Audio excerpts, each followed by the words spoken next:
trying to get everybody together. And that just is heartbreaking. TLC left out the footage, but Kody made it all about himself again. Hey everyone, welcome back. Today's story is deeply emotional and layered with controversy, grief, and, yet again, a father seemingly determined to turn the spotlight back on himself during one of the most tragic moments in his family's history. Let's start with a moment of relief.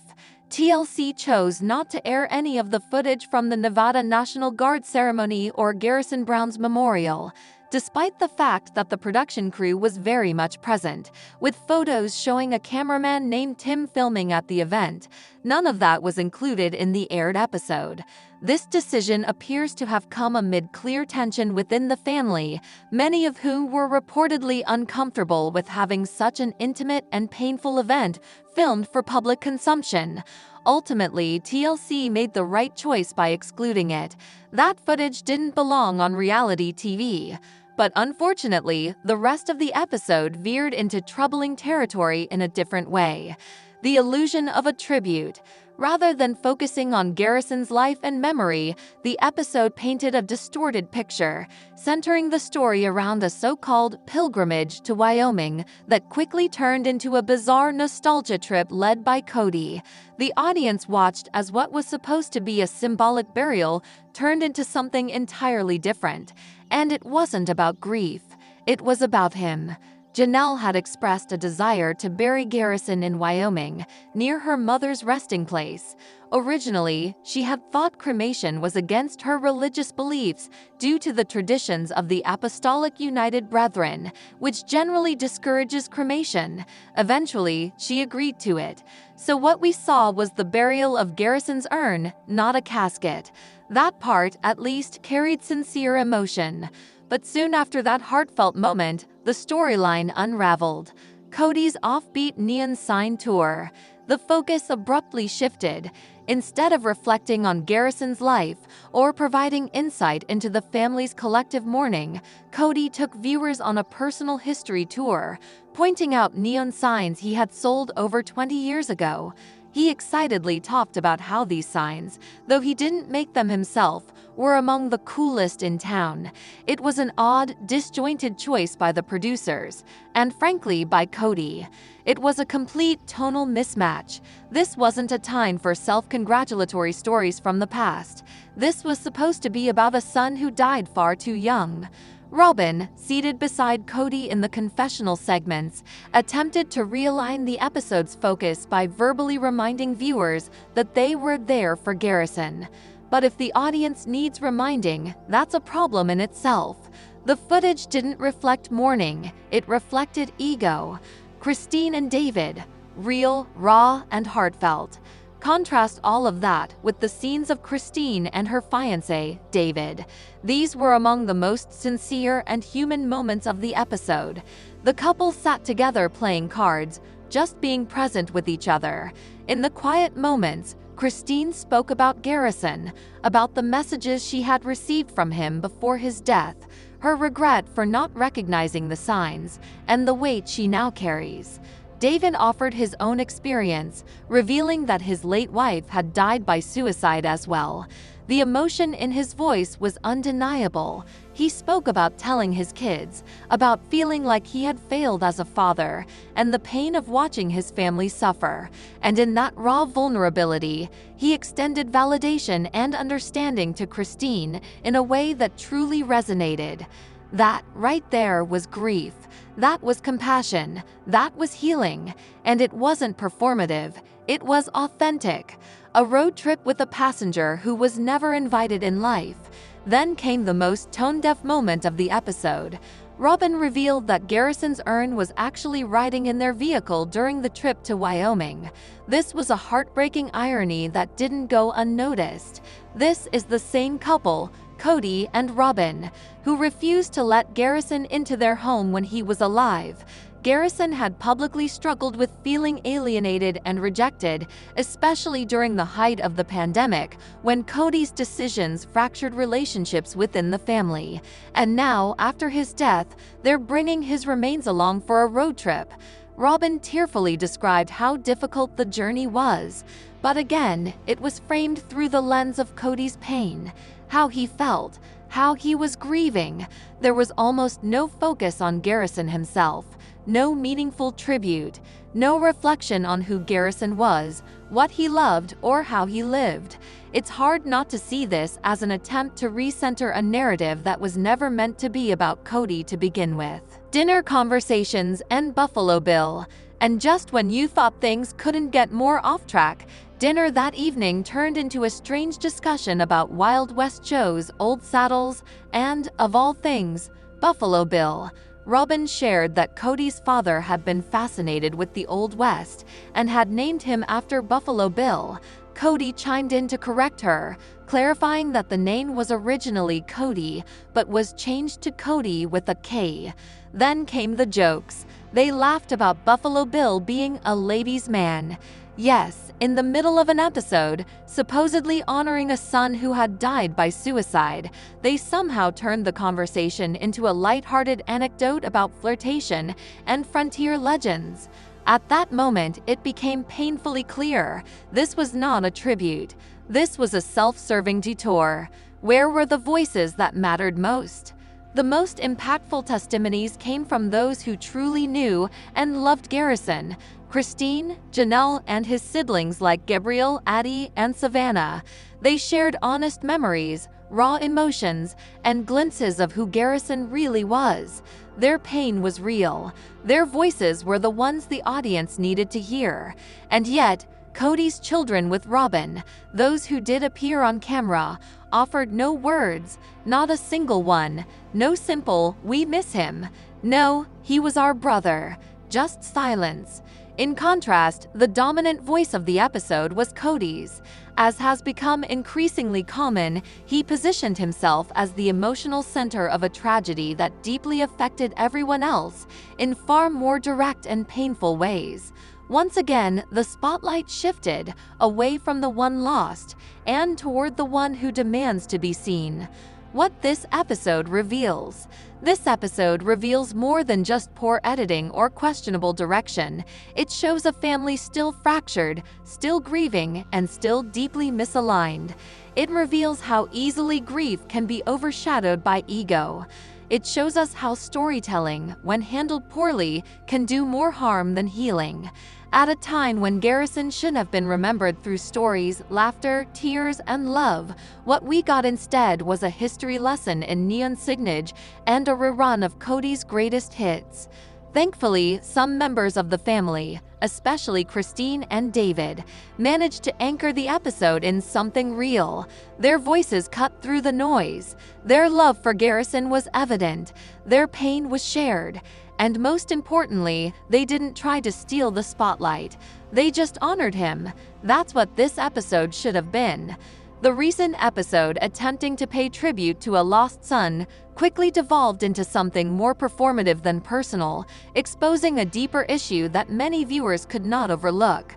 As the family gathered for what was ostensibly a solemn and emotionally heavy moment, a trip centered around the burial of a young man, what transpired on screen felt discordant and unsettling. The scene turned not into a reflection of loss or healing, but into an uncomfortably self-serving celebration of one man's ego. While some viewers may have expected the conversation to remain focused on remembering the life and struggles of the departed, the conversation instead bizarrely shifted toward glorifying a figure who, throughout the years, has drawn heavy criticism for his parenting approach and relational decisions. Conversations veered toward the past, but not the past of the son who was gone. Instead, it was the patriarch recounting tales about himself, with subtle cues of admiration and deference from those around him. There was no meaningful discussion about the lost son's character, his pain, or his hopes.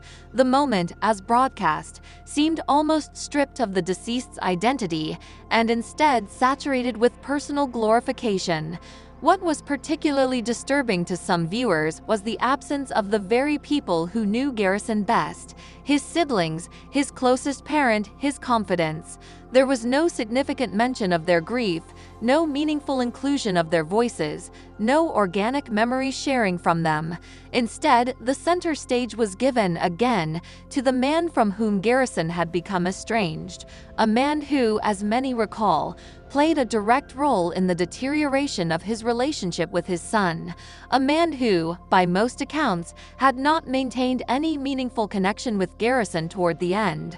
To further compound the discomfort, there was a scene involving emotional expressions that many interpreted as forced, tears that didn't seem to flow from the right place, words that sounded like they were taken from a script rather than the heart.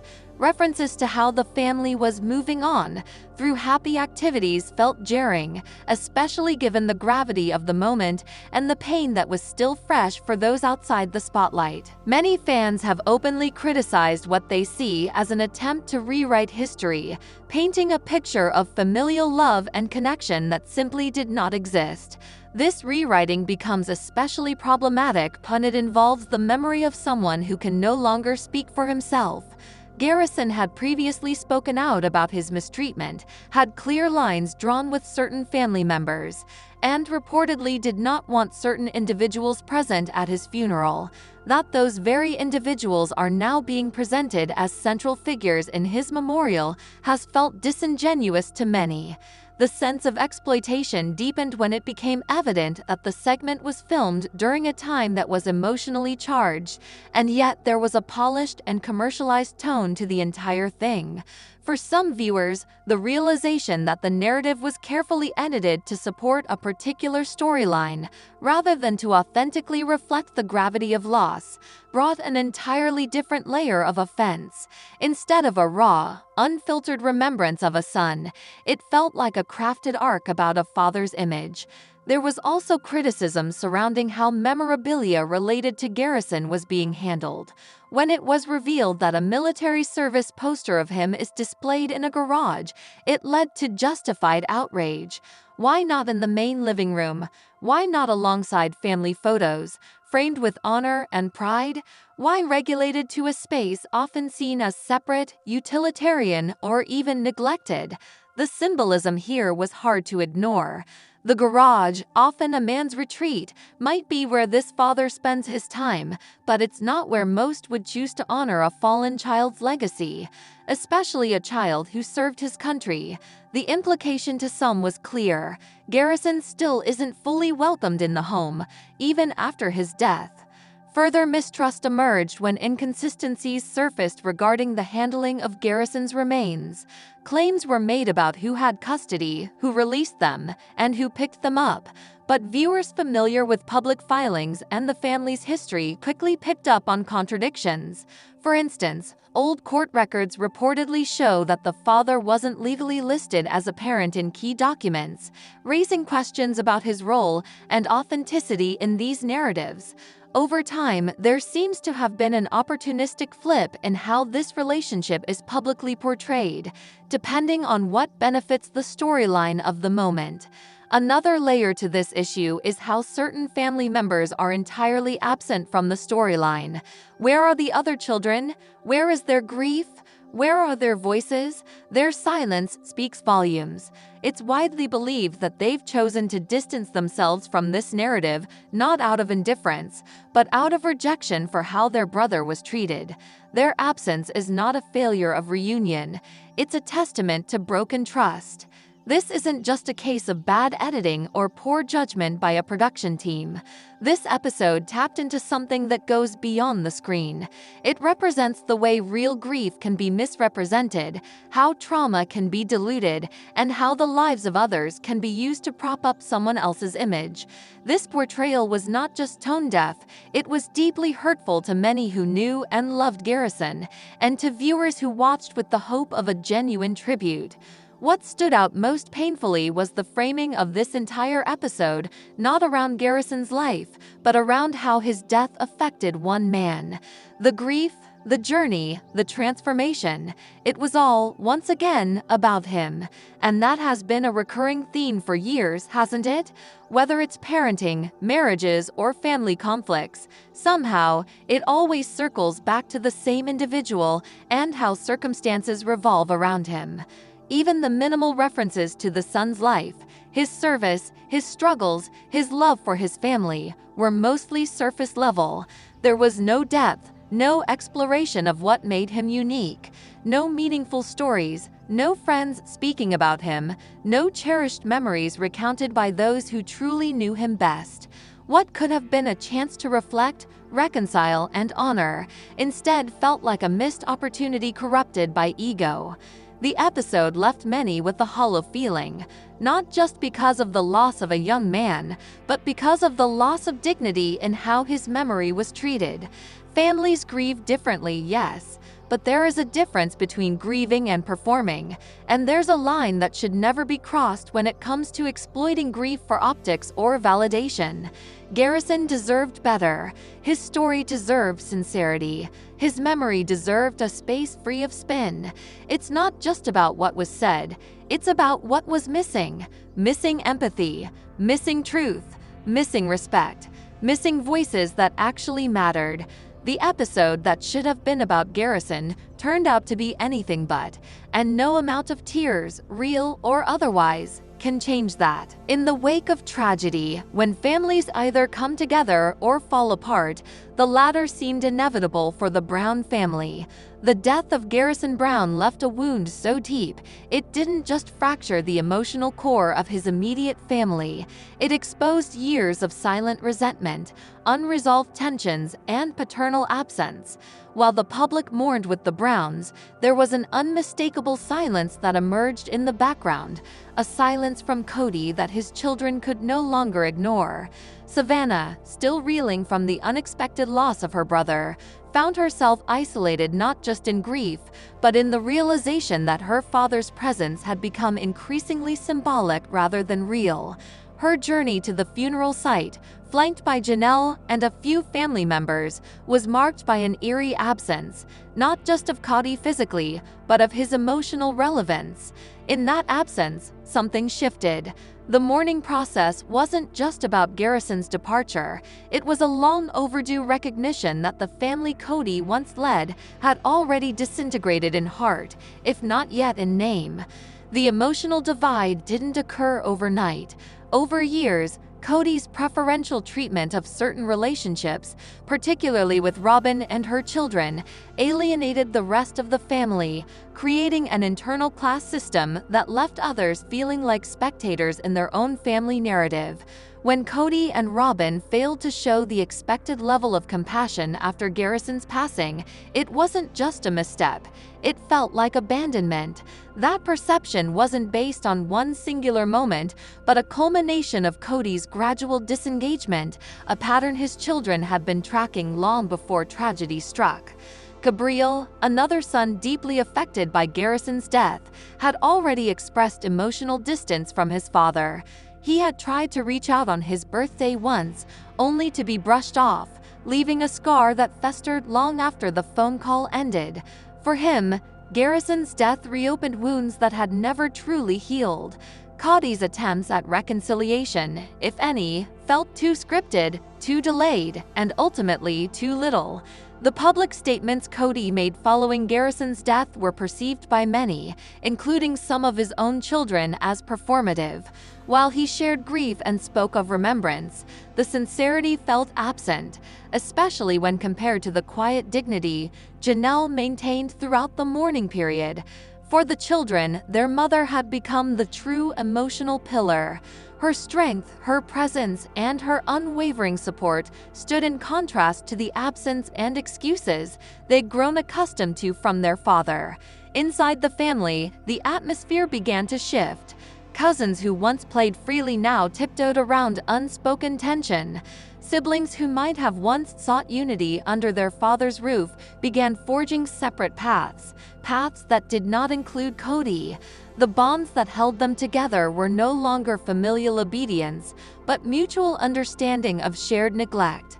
Photos emerged of a garage shrine Kody had created for Garrison, a bittersweet symbol of regret that came too late. While it might have been intended as a tribute, for many of his children, it was a reminder that actions delayed often lose their meaning. Why now, they wondered? Why build a shrine when he didn't stand beside them in the days that mattered most? A growing consensus among the adult children began to take form. It wasn't just about one loss. It was about the years of emotional unavailability, the sense that their father's definition of family had grown too narrow to include them all. One child reportedly said, "He didn't just lose Garrison. He lost the rest of us too. He just hasn't realized it yet." Even those who had tried to mediate in the past found themselves stepping back. The rift had become too wide. Communication faltered, not out of spite, but out of self-preservation. The emotional labor of reaching out, of waiting for the phone to ring, of trying to bridge a gap Kody no longer acknowledged, it had simply become too exhausting. And while Robyn might have hoped for healing behind closed doors, the perception that she acted as a gatekeeper to Kody's affection only intensified the divide. The other children, grown now, didn't see the point in fighting for space in a relationship that required constant justification of their worth. One of the most telling signs of this growing distance came not through words, but through absence. Birthdays came and went with no calls. Holidays became fragmented. Family group chats fell silent. The emotional nucleus of the family had shifted, and Kody, once the center, now orbited the periphery. Janelle, through it all, remained a steady force. In interviews and private conversations, she focused less on blame and more on healing, for herself and her children. She encouraged them to find peace, even if it meant redefining what family looked like without Kody. In some ways, that quiet encouragement carried more weight than any public statement ever could. The younger children, witnessing this shift, began adjusting their expectations early. The myth of the father figure had eroded before their eyes, replaced by the reality of selective presence. They learned to lean on each other, to prioritize honesty over hierarchy, to navigate the grief without waiting for validation. Fans who had followed the family's journey over the years couldn't help but notice the emotional evolution. What once appeared to be a complex but unified plural marriage had gradually unraveled into separate worlds, each wife and her children navigating their lives independently. The illusion of unity had faded, and what remained was the raw, unfiltered truth of fragmented relationships. The loss of Garrison didn't cause the breakdown, it revealed it. In moments of deep sorrow, what matters most becomes painfully clear. For Kody's other children, Garrison's passing underscored what they had long felt but hesitated to say, that their father had become a ghost in their story, present in memory but absent in life. Even as time moved forward, birthdays resumed, school milestones passed, and holidays returned, the shadow of Garrison lingered, not just as a loss, but as a turning point. For many in the Brown family, it was the moment they stopped waiting for calls, for apologies, for the kind of love that shows up without needing to be asked. And in that quiet resolve, they reclaimed their narratives, not as children left behind, but as individuals who finally chose themselves over disappointment. It remains to be seen whether Kody recognizes the full scope of this emotional departure. But for now, the message from his other children is painfully clear. Grief does not wait, love cannot be rationed, and relationships, once neglected, do not always mend. Some goodbyes happen in silence, and sometimes that silence says it all. Thanks for watching. Don't forget to subscribe to our channel and stay tuned for the next video. Take care and love to you all.